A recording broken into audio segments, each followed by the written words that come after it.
Hello, welcome to Soulprint Intuitive Tarot. My name is Cindy. Thank you so much for being here. To my new subscribers, welcome. I hope you enjoy the Soulprint experience. My established ones, I just adore you. Thank you for the thumbs up, the views, the comments. It's all amazing, and I really do appreciate it. So this is for the 19th of July.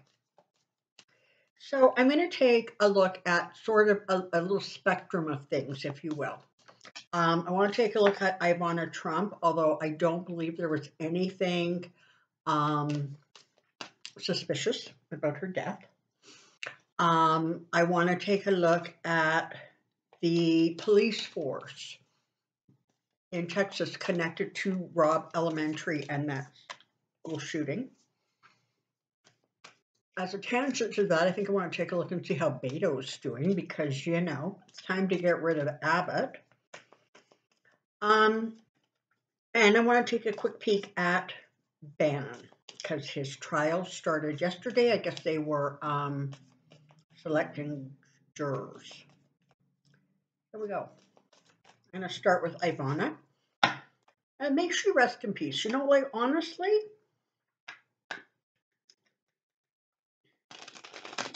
I think that the fact that she stayed with that man long enough to raise 3 children, however they were raised,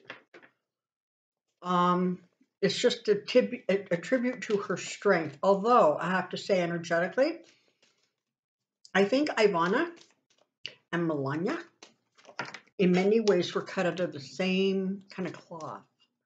Marla Maples was different. She was of a different energy. But, you know, what Trump had in his first and third wife are women who are just as ambitious, in many ways just as ruthless as he is. Hang on, I gotta pick up the card. Okay, so quite ironically, when I was talking about the wives, this is the card that flew out, the Emperor, which is not surprising, right? Because that's exactly how they would treat him. Because that's the manner in which he intends to be treated by the entire planet. So let's just take a quick look. It's on the bottom, not surprising. Oh, let's take a look at Ivana. Come on down, I have questions. Okay, so here we go.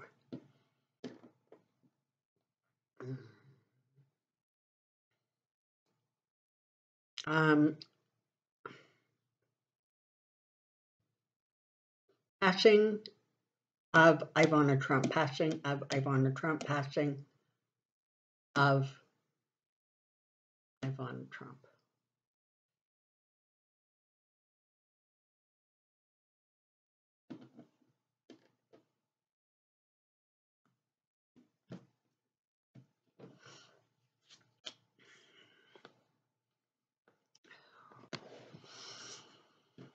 Okay.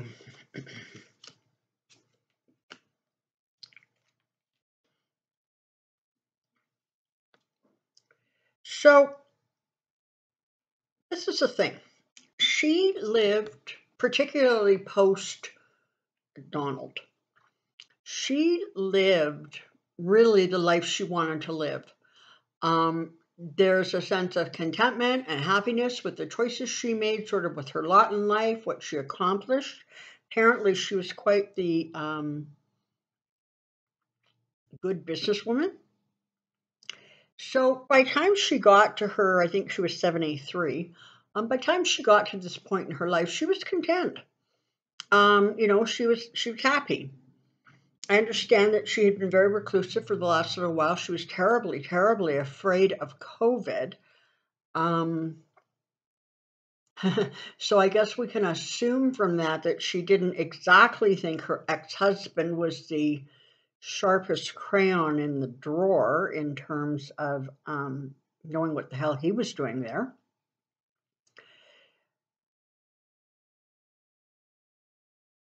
She willingly chose to not speak out against him when he was in office, and to this day. she sort of felt like she said everything she needed to say, where he was concerned, and she wasn't going to carry on. I also think that there was some sort of sense of obligation, that she should, mind her P's and Q's.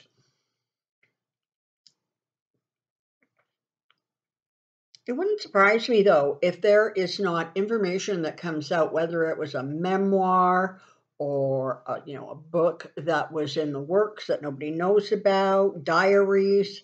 But it feels like there's going to be some more information coming out, kind of about her view on things, her look on her life, that kind of thing.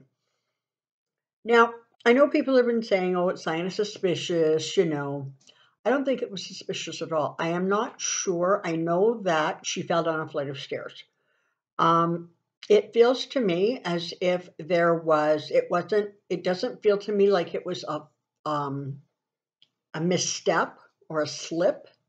It feels like there was some sort of a medical event within her body. It could be a heart attack or a stroke. It could something be as simple as just, a real case of dizziness and just losing her balance. There is no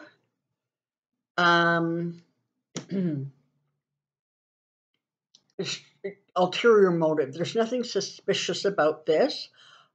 Except frankly, just the tragedy of the fact that her assistant found her in that condition. I understand it was Eric who went rushing over there. That's not an easy thing for anyone, particularly people when you're close to someone, to walk into anything and discover that they have died, and you're sort of left with the aftermath, and frankly what that can look like, and it's a lot. So definitely, sympathies go out to those people who are most closely impacted. Her children are going to have a very hard time, and I'll tell you why. Aside from Don Jr., who, God only knows where his head's at the best of times, for the most part, those children, I mean, I call them children, but they're like adults, they have already had to realize and recognize what their father is. They may not, and I think do not, publicly, insult him. But I think privately they have great clarity about what kind of a man he is. Some of them may be proud of that. Some of them may be horrified by it.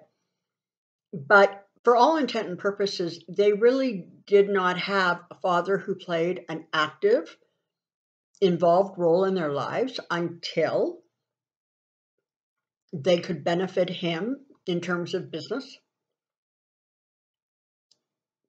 And now they've lost their mother.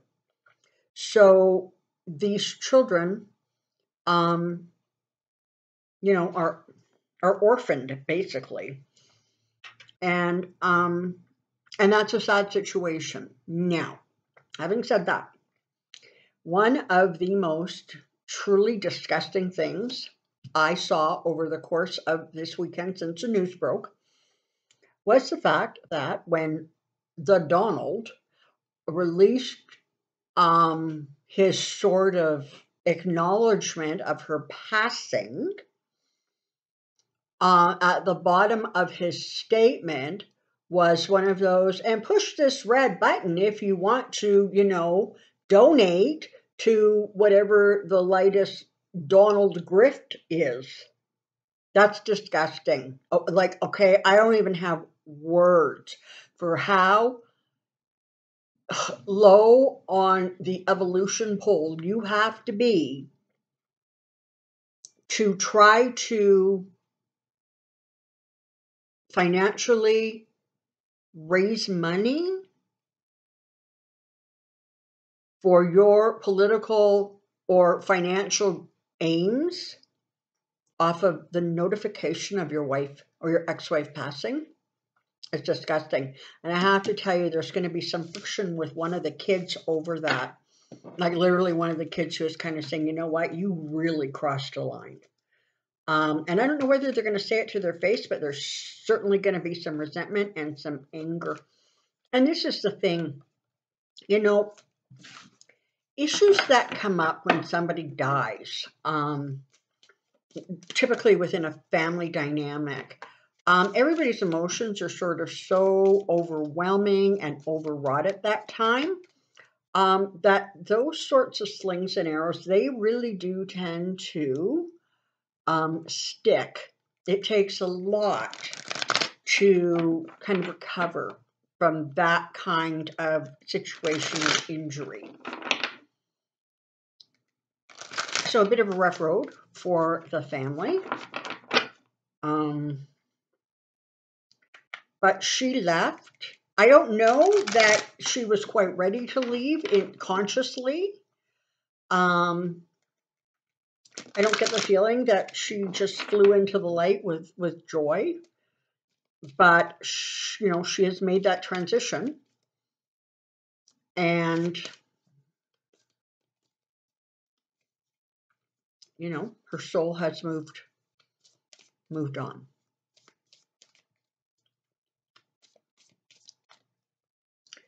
I think sometimes when people have a life where they are very enamored of wealth, of status, of, you know, physical possessions, it can be very hard when they transition, because they really don't understand on some level, perhaps, that they can't take anything with them except the love. And I think some of them, because of some of the things they actually have chose to love in their life, may have a harder time kind of accepting that that's what you get to take. Let's go to Ross Elementary in Texas. And so yesterday morning, there was another shooting. I think it was in Indiana, a mall. You know, I know that this is hard to take. I know that people are getting frustrated and angry and resentful over the lack of positive forward movement in terms of actually creating some gun laws that have real teeth. And I'm not, okay, they got that, whatever that last thing was, they got it through the Senate and the House. But it's you know, it's a cause for frustration. But I remind you that in life, very often things do not change until you hit critical mass. And when you hit critical mass, that is actually when things start to shift. And so the uptick and the insanity, frankly, of what's going on in the United States with guns, this is now reaching critical mass. This is where, as you move forward, you're going to start to see some significant changes. But let's look at, I want to look at sort of the governor, the police force, and the ramifications. Governor, police force, ramifications. Governor, police force, ramifications. I have not seen the sort of whole version of the body cam videos, but the shorter ones that I saw last week, I am sorry, but those cops in that hallway, they kind of reminded me of the Keystone Cops. Like, just kind of pathetic.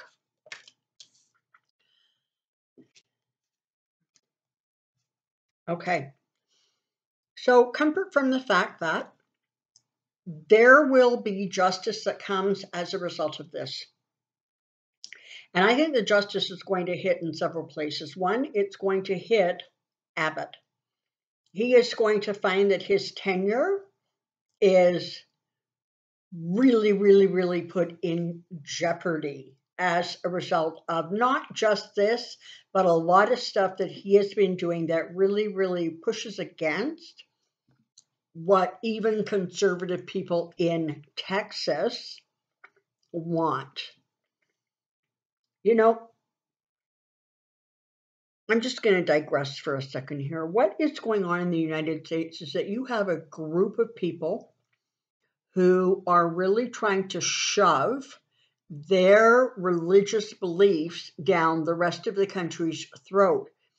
And that would be concerning enough were it not for the fact that their religious beliefs seem to be cherry picked to represent a very male, dominant, in control energy. And of course, by now you have all heard that, the idiot senator, Ted Cruz, now wants to go after gay marriage. It's like, it's just incredible what is going on. I don't know. I know that the dynamics in Texas are changing. The demographics are changing. And let's hope and pray that they are able to change, the government, locally, state, and federally, in terms of what people represent Texas, in terms of federal government. So he's definitely going to pay a price for this. There are also going to be some changes, some shifts within the police force or sheriff's department. I'm not sure what it's called there. There are many, many members of the police force who, and I'm sorry, not that I'm judging, but I kind of am, who rightly so are going to have a lot of anxiety, mental issues, literally, depression, sleeplessness, that kind of thing, as a result of their inaction or behavior that day. In part because there's so much video that if they have misremembered what they did or didn't do, there's a lot out there to remind them of what they didn't do. I mean, so it looks like they're going to have problems. So not only can you anticipate sort of people resigning or leaving, but there's also going to be some ramifications just in terms of, employment, and that kind of thing. So this is not going away. This is, again, one of those sort of defining moments. It's a crazy thing about the United States because you guys have mass shootings just like every single day. But there are some that become defining moments, and this is one of them. So this isn't going to go away. This is going to stay in the news for a while. There's going to continue to be backlashes and ramifications from it. But ultimately, there will be some changes that come as a result of it and the way it was not handled appropriately in anybody's imagination. Anything at this point where they're attempting to cover it up or spin it is really going to go against them. So it's important that, they kind of deal with objective reality, with actually what went on.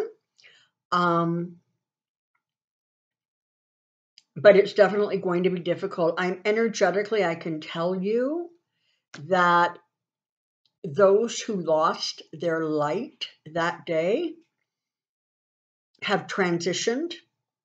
Very, very often, young children are just immediately sort of moved directly into the light. They almost don't transition as much as they're just sort of at lightning speed moved out of the situation, out of the physical body, and back into sort of the warmth of the light. And the new traumas that they're experiencing are being dealt with on the other side. It is those who are left. It is the children and the teachers and the parents and the brothers and sisters and etc. of those survivors where there is really, really going to be, ongoing difficulties.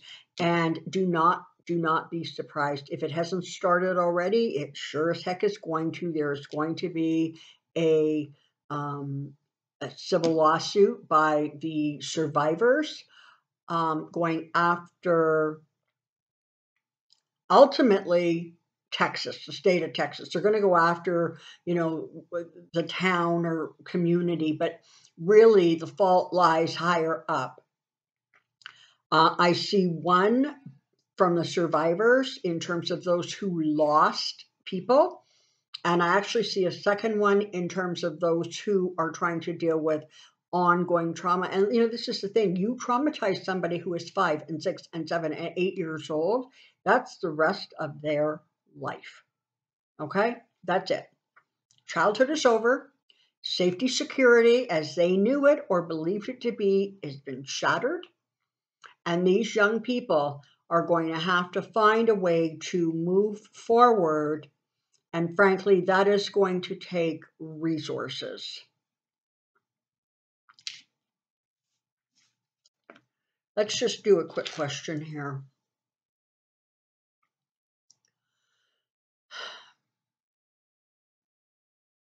Okay.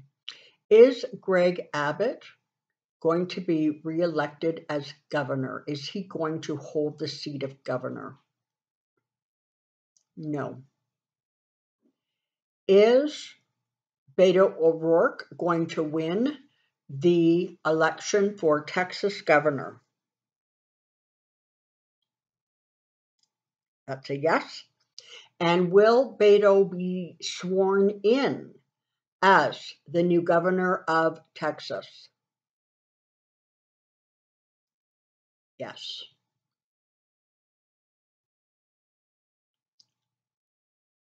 Okay. And let's take a look at banning, shall we?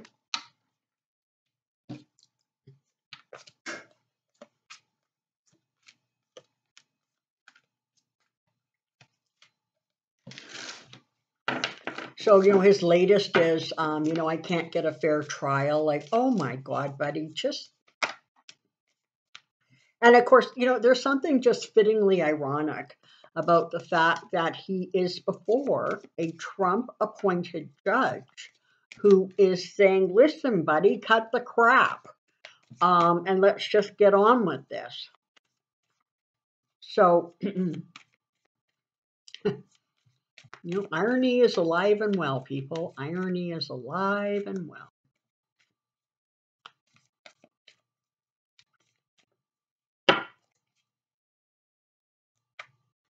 So yes, I was corrected.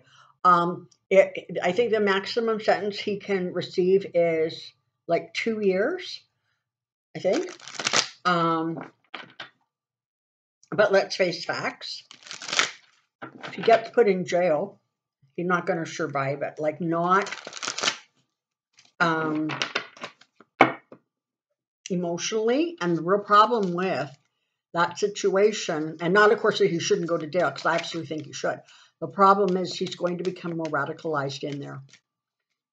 And he's going to come out almost unhinged. Because for him, once he gets past the fear and once he gets past the anger, it's going to be that this confirms to him everything he ever thought about, and why government should be overrun, and why this, it is those in the inner circles who should be protected above all else. Like Russia. He wants to be an oligarch.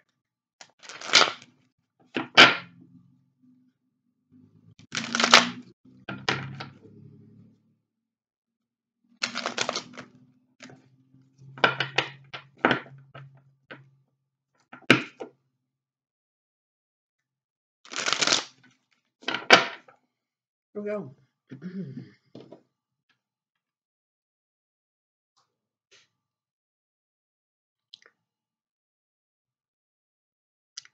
Steve Bannon trial, Steve Bannon trial, Steve Bannon trial.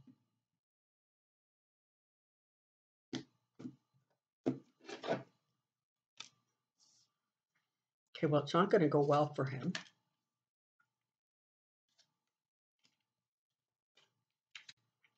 Okay. He really thought that he could bluster his way through. He really thought that he was like the Pied Piper, right? That the masses were going to follow and share in his vision of whatever the hell craziness he thinks is utopia. He believed that, because he had been pardoned, he really believed that he could simply escape justice. It's interesting. I heard somebody refer to the Bannon types, so the Flynns and the Stones and whatever, gave them a really cool title. They referred to them as the mega martyrs. I really like that because these people are literally prepared to sacrifice themselves for the cause. And because, as I said, he had received a pardon, he really believed that he was invincible, he was bulletproof, that he could not actually get into legal peril. And all of his shenanigans, I'm going to come testify, but I want it to be, in open court. Honestly, there's nothing Steve Bannon can say at this point to the J6 committee that they don't already have evidence of from other sources, or very little he can say. So the reality is, whatever sort of strength he had when that initial subpoena was issued, whatever bargaining power he had, he squandered it. And now, when he looks at what is in front of him, when he looks at what is before him, he realizes that, things are not good. They're just not good. And they're not good because he played that stupid trump card. Anyways, he's going to have a really hard time defending himself. His lawyer, apparently one of his lawyers quit too, saying that they could be called as a witness. So anyways, he's going to have trouble defending himself, or his defense team is going to have trouble defending him, because this is really clear. This is like you received a subpoena, you defied the subpoena, you refused to show up for the subpoena. That's against the law. End of statement. It's sort of like the same thing of you were driving your car, you hit somebody from behind, you're at fault. You're just at fault. It's the same thing. Some things are so clear cut that it doesn't take a lot of time to sort of see the realities of the situation. I would venture to say that the jury will have a great deal of clarity by the end of opening arguments. And I'm not saying they're going to prejudge. I'm not saying anything like that. I'm just saying that when two stories are laid out in opening arguments, one is going to make sense and the other one is going to be like, Swiss cheese, right? It just...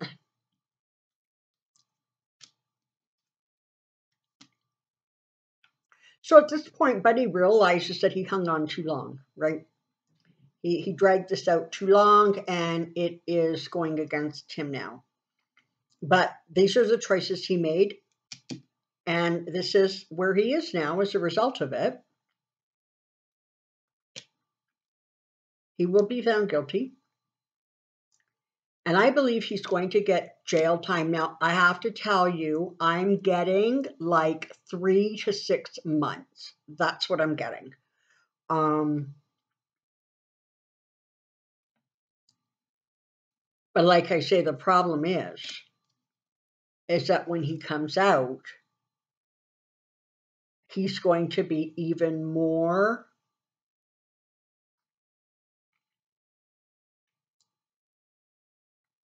I don't know what the word is. They'll be even more like twisted than he is now. And whatever that is about him that just wants to destroy. I don't know, like maybe it's astrological or something. I don't know what the deal is there. But he really does see himself as a powerful, powerful force, something that needs to be reckoned with. And that's sad because he's not. He just likes to create chaos wherever he goes. And this time, unfortunately, the consequence of that is that he is now trapped by the actions he took.